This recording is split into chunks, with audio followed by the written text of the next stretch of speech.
আরেক সুযোগ এসে গেছে। বাংলাদেশের সংখ্যালঘু হিন্দুদের জন্য কান্নাকাটি করে পশ্চিমবঙ্গের হিন্দু ভোটের আরো কিছু বেশি দখল করা যায় কি?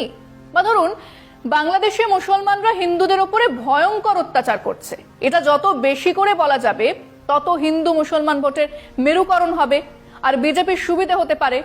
এটা বুঝেই তাদের জিভ লক লক করে, চোখ চক চক করে।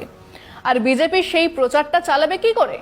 যেমন করে তারা চালায়, নামিয়ে দিয়েছে আইটি সেলকে। হু হু করে সুনামির মতো বয়ে আসছে মিথ্যে প্রচার, আর স্বাভাবিকভাবেই সেসব নিয়ে অধিকারী এন্ড কোম্পানি মাঠে নেমে পড়েছেন।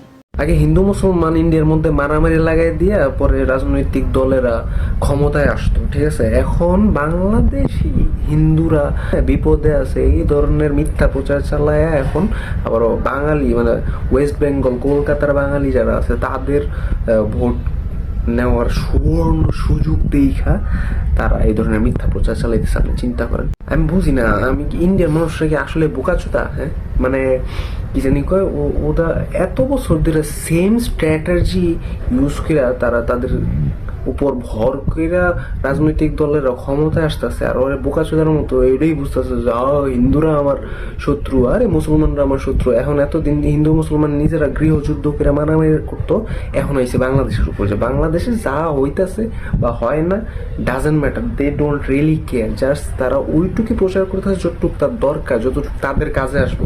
ইন্ডিয়ান মানুষদের আসলে যে কতটুক মাথার মধ্যে বুদ্ধি আছে ভাই, সেটা তাদের মুখের থেকেই শুনেন, দেখেন কি কয়।